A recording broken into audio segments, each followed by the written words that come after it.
우리 옆에 계신 분과 인사하실 때에 한 주간 수고하셨습니다. 이렇게 한번 인사하실까요? 한 주간 수고 많으셨습니다. 한 번 더 인사하실 때 사랑합니다. 축복합니다. 우리 인사하겠습니다. 시작. 사랑합니다. 축복합니다. 반갑습니다. 네, 감사합니다. 들어오실 때는 다 얼굴이 새카맣게 들어오시는데 그래도 인사하고 나면 얼굴이 많이 밝아지세요. 그렇죠? 네, 서로 축복하고 감사하고 사랑의 표현이 더 많아졌으면 좋겠습니다. 오늘 세례 요한의 의심이라고 하는 말씀의 제목 가지고 하나님 말씀 증거하려는데 아담이 하나님의 창조 계획과 그 섭리를 의심하는 재미난 이야기가 한 가지 있더라고요. 하루는 하나님께서 아담과 에덴 동산을 산책하면서 아담에게 물으셨습니다. 아담아, 너에게 짝을 지어준 이브가 마음에 드느냐? 아담이 대답했습니다. 예, 그럼요. 아담 참 좋지요. 아담 이브가 참 좋죠. 그런데 어쩜 그렇게 이브의 피부가 부드럽게 만드셨어요? 하나님이 대답을 하시는 거예요. 그래야 네가 이브를 사랑할 것이 아니냐 이렇게 말씀하셨대요. 아담이 또 물었습니다. 하나님, 어쩜 그렇게 이브의 몸매를 아름답게 만드셨어요? 하나님 대답하십니다. 그래야 네가 이브를 사랑할 것이 아니냐. 아담이 다시 한번 물었답니다. 그렇지만 이브가 어떻게 그렇게 멍청할 수가 있죠? 하나님이 대답을 하시는데 아담아, 이브가 멍청해야 너랑 같이 사는 거냐 이렇게 이야기를 했다는 겁니다. 뭐 제가 이 이야기를 어저께 제 아내하고 잠깐 나눴는데 제 아내는 뭐 별다른 이야기를 많이 하더라고요. 아담과 이브에 대해서 어떻게 그렇게 비하할 수 있느냐 얘기하는데 여러분 재미난 이야기는 재미난 이야기하고 넘기시기 바랍니다. 그래서 이건 재미난 이야기니까요. 지어낸 이야기니까요. 그러니까 아담이 하나님의 창조 계획을 의심했다 이제 이런 내용이죠. 제가 왜 이런 이야기를 오늘 설교 서두에 하냐면 세례 요한도 예수님을 의심했다라고 하는 것이 오늘 말씀의 내용이기 때문에 그렇습니다. 오늘 본문 읽어보니까 세례 요한이 예수님 의심하는 모습이 등장합니다. 예수님께서 정말 메시아가 맞으신지 아니면 다른 분을 우리가 기다려야 되는지 예수님께 물어보잖아요. 예수님을 의심하는 거죠. 세례 요한은 아마도 예수님을 메시아로 인정하고 싶었습니다. 그런데 예수님께서 행하신 일들을 이제 옥에 안에 갇혀 있으니까 감옥 안에 갇혀 있으니까 들려오는 이야기를 듣고 그리고 자신이 생각했던 예수님의 사역과 예수님이 행하시는 일들이 다른 것을 발견하게 되고 과연 그 예수님이 우리가 기다리고 있던 그 메시아가 맞는가라고 의심하며 생각해 보았다고 하는 거죠. 그러면 세례 요한이 예수님께 기대했던 예수님의 사역이 뭐냐라고 하는 거예요. 마태복음에 가보면 예수님께서 세례를 받으실 때에 세례 요한이 그 예수님을 소개하는 장면이 나옵니다. 예수님은 앞으로 우리에게 오셔서 이러한 일들을 하실 거야. 마태복음 3장 12절에 기록되어져 있는데 같이 한번 읽어보겠습니다. 시작. 손에 키를 들고 자기의 타작마당을 정하게 하사 알곡은 모아 곳간에 들이고 쭉정이는 꺼지지 않는 불에 태우시리라. 예수님께서 우리에게 오시면 쭉정이를 꺼지지 않는 불에 태우셔야 된다라고 세례 요한이 이야기한다는 거예요. 그럼 쭉정이가 누구냐? 하나님의 말씀에 불순종하는 사람들. 그리고 지금 이스라엘 나라를 압제하는 로마를 지칭해서 쭉정이라고 이야기하고 예수님께서 오시면 불의 가운데 있는 사람들, 하나님의 말씀에 순종하지 않는 사람들, 우리 이스라엘을 압제하고 있는 로마를 꺼지지 않는 불에 태우시는 사명을 감당하실 분이 메시아야. 그분이 예수님이야. 이렇게 기대를 하고 있다는 거죠. 그런데 예수님에 대한 소문을 듣고 있는데 예수님께서 주로 하셨던 사역이 뭐예요? 하나님의 말씀을 가르치고 병든 자를 고치고 귀신을 내어 쫓았다는 그런 말씀을 그런 소문들을 듣게 되니까 또 죄인들에 관련해서 그들을 심판하시기보다는 세리와 창녀와 함께 식탁의 교제를 나누시는 예수님의 이야기를 들으니까 자신이 생각했던 메시아와 예수님의 행동이 다른 것을 그 세례 요한이 발견하게 되는 거죠. 더군다나 지금 세례 요한은 헤롯 안티파스에게 체포가 되어서 감옥에 있으니까 예수님께서 오셨으면 이 불의한 헤롯 안티파스를 혼내고 그가 정권에서 내려오고 하나님을 잘 믿는 사람들이 정권으로 올라가서 하나님의 나라를 이 땅 가운데 이루어야 되는데 그리고 자기가 옥에서 풀려나야 되는데 그런 일들이 일어나지 않기 때문에 예수님을 의심하고 있다는 겁니다. 더군다나 지난주에 설교했던 나인성의 과부의 아들을 살려주신 그 사건은 기적이기는 하지만 유대교 사회에서 고아와 과부가 가장 힘없는 사람들인데 과부의 아들을 살려줘 봤자 예수님께 돌아오는 것은 아무런 보상이 없잖아요. 그러니까 한 나라와 한 민족을 구원하러 오실 그 메시아께서 세상에서 가장 낮고 천한 과부의 아들을 살려주시는 일은 너무나 하찮은 일인데 그런 일을 예수님께서 오셔서 하더라라고 하는 것이죠. 도대체 그것이 무슨 의미가 있느냐, 이런 질문을 예수님께 하는 겁니다. 그래서 자신의 제자들을 불러다가 예수님께 여쭤봐라, 예수님이 정말 오실 메시아인지 확인하는 장면이 오늘 19절에 기록이 되어져 있죠. 19절 말씀 같이 한번 읽어보겠습니다. 19절 말씀 시작. 요한이 그 제자들 중 둘을 불러 주께 보내어 이르되 당신이 오니까 우리가 다른 일을 기다려 오리까 하라 하매. 아멘. 다른 사람도 아니고 세례 요한이 예수님을 의심한다. 세례 요한이 누구입니까? 광야에 외치는 자의 소리, 주님께서 오시는 길을 예비하는 자가 세례 요한 아니에요? 주님께서 말씀하시기를 여자가 낳은 사람들 중에 가장 큰 사람이 없다 말씀해 주셨는데 그 세례 요한이 예수님을 의심하고 있습니다. 우리에게 충격인 거죠.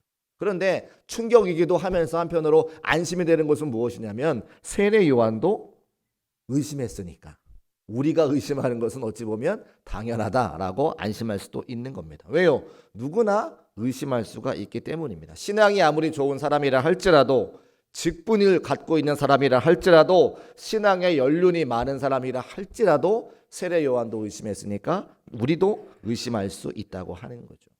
어떤 분은 이렇게 말씀하실 수 있어요. 세례 요한이 의심한 거 체험이 없으니까 의심한 거 아닙니까? 라고 물을 수 있습니다. 그런데 세례 요한이 체험이 있죠. 누구보다 강력한 체험이 있습니다. 세례 요한을 통해서 예수님께서 세례를 받으실 때에 하늘이 열리고 하늘에서 성령이 비둘기같이 내려와서 하늘에서 무슨 음성을 들렸습니까? 이는 내 사랑하는 아들이라고 하는 하나님의 음성을 들었잖아요. 그 현장에 세례 요한이 함께 있었습니다. 그러니까 체험으로 따지자면 하나님의 임재, 하나님의 음성을 듣는 체험을 이 세례 요한이 했다는 거예요. 또 어떤 분 이렇게 물을 수 있죠. 교회에서 봉사를 안 했으니까, 하나님의 일을 하지 않았으니까 그렇게 의심할 수 있는 거 아닙니까? 라고 물어볼 수 있다는 거예요. 근데 아니요. 세례 요한이 그 누구보다도 하나님을 위해서, 하나님의 정의를 위해서 앞서 싸운 사람입니다. 지금 세례 요한은 옥에 갇혀 있는데 헤로디아의 일을 들춰내고 신랄하게 비판했다고 하는 이유로 헤롯에게 감옥에 갇혀 있기 때문에 그렇다고. 그러니까 요한은 누구보다 하나님의 나라를 위해서, 하나님의 정의를 위해서 하나님의 사명을 감당하는 자였다고 하는 거죠. 그러니까 체험이 있어도, 봉사를 많이 해도 우리가 보이지 않는 하나님 믿기 때문에 때로 의심할 수 있다라고 하는 것을 알 수가 있습니다. 세례 요한도 의심하니까 성도들 누구도 의심할 수 있는 거죠. 자, 그렇다면 세례 요한이 왜 의심을 했는가? 또 그게 중요할 텐데요.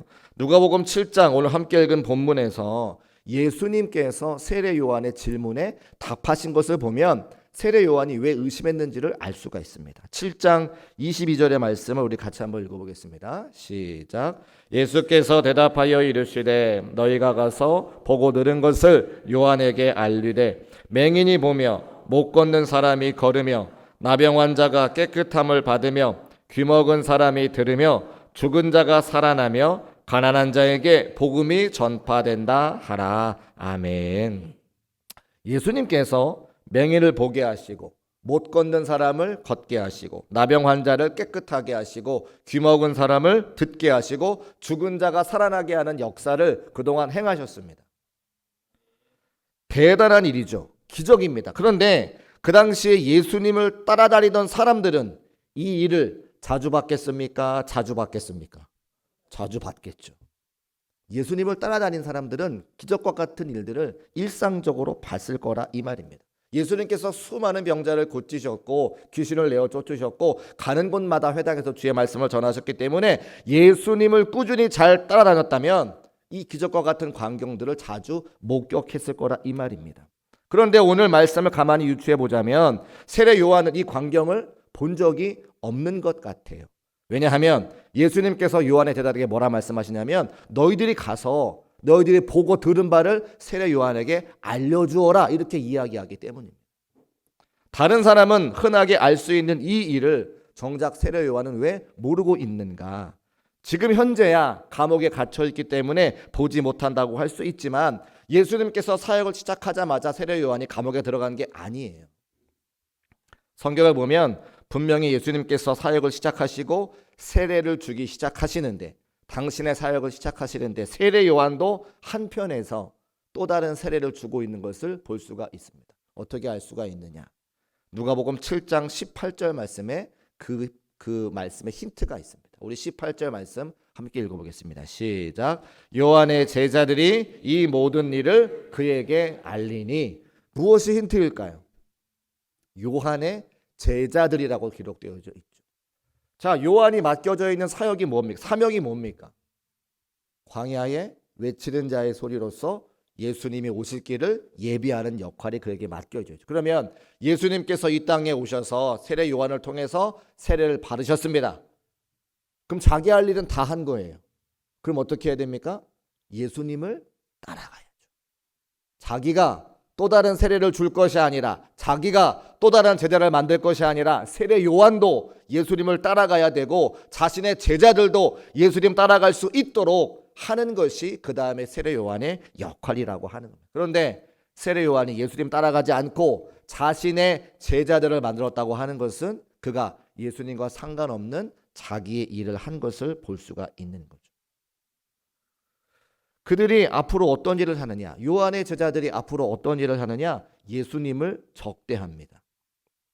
자, 마태복음 9장 14절 말씀 우리 같이 한번 읽어보겠습니다. 요한의 제자들이 어떤 일을 하는가? 함께 있습니다. 시작. 그때 요한의 제자들이 예수께 나와 이르되 우리와 바리새인들은 금식하는데 어찌하여 당신의 제자들은 금식하지 아니하니까? 이거 보세요. 세례 요한은 예수님께 세례를 드리고 예수님을 따라다니면서 예수님의 기적의 현장에 함께 해야 되는 사람인데, 예수님 따라가지 않고 자신의 제자들을 세워가면서 독립된 사역을 하기 시작하니까 요한의 제자들이 바리새인들과 짝짝꿍 먹어서 오히려 예수님의 사역을 비판하고 방해하는 역할을 하게 된다는 것이죠. 그러니까 요한의 제자들이 남아있으면 안 되는 거예요. 그런데 요한의 제자 그룹이 남아서 세례 요한의 가르침만 계속 따르고 누구와 보조를 같이 하느냐? 바리새인들과 보조를 같이 하는 것을 보게 됩니다. 메시아로 오신 예수 그리스도의 사역을 방해하는 일을 하게 되는 거죠. 세례 요한의 큰 실수입니다. 잘못입니다. 예수님께서 오시자마자, 예수님께서 사역에 등장하시자마자 본인은 역사의 뒤안길로 사라져야 되고 예수님을 따라가는 제자의 사명을 감당했어야 됐습니다. 세례 요한은 분명히 훌륭한 사람이긴 합니다. 꼭 필요한 사람이죠. 하나님께서 그를 세워서 예수님의 오실 길을 예비하는 사명을 맡겨주셨기 때문에 훌륭한 사람이고 꼭 필요한 사람입니다. 그러나 그가 정답은 아니라는 거예요. 그가 꼭 옳다는 것은 아니라고 하는 겁니다. 그래서 그가 예수님을 의심하게 되는 거죠. 훌륭한 사람이지만 실수할 수 있고, 훌륭한 사람이지만 잘못할 수 있고, 훌륭한 사람이지만 여전히 죄인이고, 훌륭한 사람이지만 예수님을 의심했다고 하는 겁니다. 자, 여기에서 우리도 한번 생각을 해봐야 됩니다. 제가 생각할 때 우리 중국교회 모든 성도님들은 너무나 훌륭한 신앙생활을 하고 계십니다. 이럴 때 아멘 하시는 거예요? 내가 좀 그렇지 않다고 하더라도 믿음으로 아멘 하시면 훌륭하게 될 줄로 믿습니다. 자, 우리 중국교회 성도들은 어떤 교회 성도들과 비교해도 훌륭한 성도의 줄로 믿으시기 바랍니다. 왜 그런가? 지금 이 시간에 예배를 드리고 있잖아요. 얼마나 바쁘고 할 일이 많고 우리를 부르는 곳이 많은데 시간을 들여서, 정성을 들여서, 중심을 들여서 하나님께 예배하고 있지 않습니까? 그렇다면 하나님께서 천국 백성들을 부르실 때에 가장 먼저 누구를 찾으시느냐? 우리 중국교회 성도를 찾으시는 것을 믿으시기를 주님으로 축복합니다. 저도 그렇게 생각을 해요. 그런데 그렇게 훌륭한 우리 중국교회 모든 성도님들이 다 옳은가? 라고 하는 질문 앞에서는 그렇지 않다는 겁니다. 저 또한 마찬가지죠. 제가 생각하는 모든 일이, 제가 행하는 모든 일이 다 옳지는 않을 것입니다. 그래서 어떡합니까? 기도하죠. 제가 행하는 것들이, 제가 생각하는 것들이 하나님의 뜻에 합한지 합하지 않은지 기도해서 검증되지 않고서는 우리 누구도 다 하나님의 말씀 앞에 바로 설 수 없기 때문에 기도로 날마다 우리를 세워가는 겁니다. 우리 모두가 훌륭하지만 우리가 세상의 정답이라고 말할 수 없는 것은 연약한 존재이기 때문에, 죄인이기 때문에 그렇습니다. 우리가 많은 사람들에게 우리를 본받으라 말할 수 있습니까? 그럴 수 없다는 거예요. 우리도 훌륭한 성도이긴 하지만 여전히 미숙하고 여전히 의심하고 여전히 잘못하기 때문에 예수님의 은혜가 필요한 사람들이라고 말할 수밖에 없다는 것입니다. 우리는 정답이 아니에요. 누가 정답입니까? 예수 그리스도가 정답임을 믿으시기를 주의 이름으로 축복합니다. 그래서 우리가 예수님께 나와 예배하는 거고 예수님의 은혜가 필요한 거고 예수님의 그 뜻에 맞춰가며 살기 위해서 우리가 함께 기도하는 거예요. 사랑하는 중국교회 성도 여러분, 우리가 훌륭하지만 우리가 정답이 아니기 때문에 정답이신 그 예수님과 동행할 수 있는 저와 여러분 되시기를 주의 이름으로 축복합니다. 그렇게 의심하는 세례 요한에게 예수님께서 그를 책망하기보다는 그를 위로하고 격려하시죠. 예수님이 얼마나 감사합니까? 우리도 완벽하지 않기 때문에 우리를 책망하시는 것이 아니라 우리를 위로하시고 격려하시고 은혜를 베풀어 주신다는 거예요. 자, 우리가 보통 의심하는 사람 만나면 뭐라고 이야기합니까? 그를 책망합니다. 언제 알 수 있어요? 사랑하는 자녀들이 처음에 신앙생활 할 때는 다 부모님의 말씀에 순종해서 교회를 잘 다닙니다. 그러다가 자기들이 머리가 크고 세상에서 세상 학문을 배우기 시작하면서 과연 하나님이 살아계신가 그렇지 않은가 늘 고민하며 부모님께 질문하죠. 그럼 부모님이 뭐라 그러세요? 쓸데없는 소리 하지 말고 기도해라고 이야기하십니다. 쓸데없는 소리 하지 말고 기도해. 그러니까 우리는 의심하는 사람들을 먼저 책망하기 원하지 그게 우리의 본성이지 그를 위로하고 격려하고 자세히 알려두지는 않는다고 하는 거예요. 그런데 예수님께서는 그렇게 하지 않으시고 의심하는 세례 요한을 위해서 또 의심하는 도마를 위해서 차근차근 알려주시고 위로하시고 격려하시는 것을 볼 수가 있어요. 요한복음 20장에 가보면 의심하는 제자 도마가 등장을 합니다. 도마가 뭐라고 이야기합니까? 내가 주님의 못자국에 내 손을 넣어서 만져보지 아니하고 주님의 옆구리 창자국을 내가 만져보지 아니하고서는 예수님의 부활을 내가 믿을 수 없다 이렇게 이야기하지 않습니까? 그때 예수님께서 어떻게 하세요? 요한복음 20장 27절의 말씀 함께 읽어보겠습니다. 시작. 도마에게 이르시되 내 손가락을 이리 내밀어 내 손을 보고 내 손을 내밀어 내 옆구리에 넣어보라. 그리하여 믿음 없는 자가 되지 말고 믿는 자가 되라 말씀하시고 위로하시고 격려해 주시죠. 이 부분이 참 은혜가 되는 것은 여러분 예수님께서요 부활하셨습니다. 부활하실 때 영광스러운 몸으로 변화가 되셨다고 이야기를 하는데 성경에서 고백을 하는데 영광스러운 몸으로 변화가 되면 예수님께서 십자가를 지시기 전에 로마 군인들에게 맞으셨던 그 채찍질 온몸에 멍투성이가 들었던 그 멍 그리고 손과 발에 못 박힌 그 못자국 예수님의 창자국이 옆구리의 창자국이 회복되어서 영광스러운 모습이 되지 않으셨겠습니까? 영광스러운 모습으로 변화가 되었다고 하는 것은 새살이 돋아나고 온전하게 새로워진 몸으로 제자들에게 나타나셨을 텐데 오직 유일한 한 사람 의심하는 도마 때문에 그 영광스러운 몸으로 변화가 되실 때 못자국은 남겨두신 거예요. 창자국은 남겨두신 거예요. 왜? 도마가 의심하지 않고 부활하신 그 주님을 믿게 하기 위해서. 예수님은 그렇게 세심하시고 예수님은 그렇게 좋은 분이라고 하는 사실이 저에게 너무 은혜가 되었습니다. 예수님은 그런 분이세요. 의심하는 사람을 책망하는 게 아니라 의심하는 사람을 핀잔 주는 게 아니라 그를 위로하고 격려해서 반석과 같은 믿음에 세우시기 위해 영광스러운 몸으로 변화되셨지만 그 창자국과 못자국을 남겨놓으신 분이 우리 예수님인 것을 꼭 믿으시기를 주의 이름으로 축복합니다. 그렇게 우리도 의심할 수 있지만 예수님은 우리의 신앙과 믿음을 위해서 당신이 하실 수 있는 최선을 다해서 우리를 위로하시고 격려하시죠. 그 예수님과 동행하심으로 한 주간의 삶에 내가 해결할 수 없는 많은 어려움과 문제들이 있지만 예수님 바라보면서 소망과 위로를 얻으시기를 주의 이름으로 축복합니다. 자, 의심하는 세례 요한에 대한 예수님의 마지막 평가가 뭔가? 누가복음 7장 26절부터 28절까지 말씀 보시고 제가 결론의 말씀 함께 나누겠습니다. 함께 읽어보겠습니다. 시작. 내가 너희에게 이르노니 선지자보다도 훌륭한 자니라. 기록된 바 보라 내가 내 사자를 내 앞에 보내노니 그가 내 앞에서 내 길을 준비하리라 한 것이 이 사람에 대한 말씀이라. 내가 너희에게 말하노니 여자가 낳은 자 중에 요한보다 큰 자가 없도다. 그러나 하나님의 나라에서는 극히 작은 자보다 그보다 크니라 하시니. 아멘. 말씀이 세 절이나 되고 내용적으로 조금 어려워서 제가 쉽게 설명을 드리자면 예수님께서 세례 요한의 가치를 인정해 주신 거예요. 그가 훌륭한 사람이다. 구약 성경에 예언되어 있는 말씀처럼 하나님의 사명을 붙잡고 예수님께서 오시는 그 길을 예비한 사람이다. 근데 그 사람에게 한계가 있다. 그 말이 뭡니까? 그러나 하나님의 나라에서는 극히 작은 자보다 작은 자라도 그보다 크니라 하시라. 바로 이 말씀에 한계가 있다는 이야기하는 거죠. 무슨 말씀인가? 세례 요한은 구약 시대의 마지막 사람입니다. 예수님께서 오셔서 예수님에게 세례를 준 사람이 세례 요한이기 때문에 예수님으로부터 신약 시대가 본격적으로 시작된 거니까 세례 요한은 구약 시대의 마지막 사람이에요. 구약 시대는 율법의 시대입니다. 율법은 무엇입니까? 무슨 역할을 합니까? 사람들에게 내가 죄인인지를 알게 하는 것이 율법의 역할이죠. 자, 내가 죄인인 것을 깨달았어요. 그러면 누가 필요합니까? 내 죄악의 문제를 해결하기 위해서 예수님이 필요하시죠. 이게 세례 요한의 역할이라는 거예요. 세례 요한은 완벽하지 않습니다. 훌륭하지만 하나님의 사명을 감당했지만 그는 의심합니다.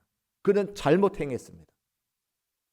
그래서 세례 요한의 역할은 예수님이 오셔서 의심하고 잘못하고 죄악 가운데 놓여있는 우리가 누가 필요하다. 예수님이 필요한 것을 보여주는 그 본보기로서의 역할을 감당했다는 거예요. 그러면 이제 신약 시대가 시작되어서 저와 여러분들은 구약 시대의 모든 사람보다 훨씬 낫다는 거예요. 왜? 우리는 예수님이 우리의 구세주인 것을 알기 때문에 그렇습니다. 믿으십니까? 우리의 죄악의 문제를 예수 그리스도가 아니면 해결할 수 없다고 하는 것을 밝히 알고 그분의 은혜를 구하고 그분의 은혜 가운데 예배하는 성도가 되었기 때문에 하나님 나라에서 세례 요한보다 다 크다는 거예요. 우리는 정답이 예수님인 것을 알기 때문에 우리가 다 큰 자라고 말씀하고 있는 거죠. 여러분, 하나 제가 예를 들어 볼까요? 병원에 가서 몸이 아프니까 병원에 가서 의사 선생님께 진단을 받습니다. 네, 간이 안 좋습니다. 심장이 안 좋습니다. 어디가 안 좋습니다. 이건 뭐예요? 진단을 받는 거죠. 세례 요한은 우리가 죄인이라고 하는 진단을 한 거예요. 진단만 잘해도 좋은 병원이라고 이야기하지만 진단으로 끝나서 안 되는 것은 어떻게 해야 됩니까? 진단 받았으면 병을 고쳐야죠. 예수님은 뭐예요? 예수님은 치료하러 오신 분이에요. 세례 요한을 통해서 우리가 죄인인 것을 알게 되었으면 이제 예수님을 통해서 치료를 받아야 되죠. 어떤 사람은 진단만 받고 끝나는 거예요. 아, 그래? 우리 율법 지키지 못하니까 다 죄인이야? 아니요. 그것으로 끝나면 소용이 없습니다. 예수 그리스도라고 하는 구원의 메시지, 구원의 메신저, 구원의 그 메시아를 만나서 우리의 삶이 구원받고 하나님의 자녀가 되는 데까지 나아가야지 내가 죄인인 것으로 끝나면 아무 소용이 없다. 오늘 그 말씀을 하시는, 그게 세례 요한의 역할이라고 하는 겁니다. 사랑하는 성도 여러분, 세례 요한처럼 의심할 수 있습니다. 세례 요한처럼 잘못할 수 있습니다.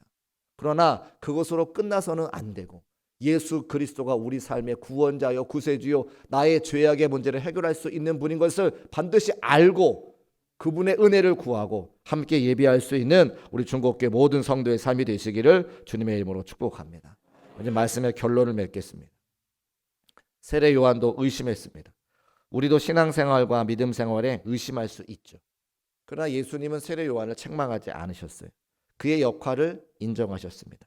율법의 역할처럼 우리는 예수님이 아니면, 하나님의 은혜가 아니면 올바르게 살아갈 수 없는 존재인 것을 알게 하는 역할을 바로 세례 요한의 역할입니다.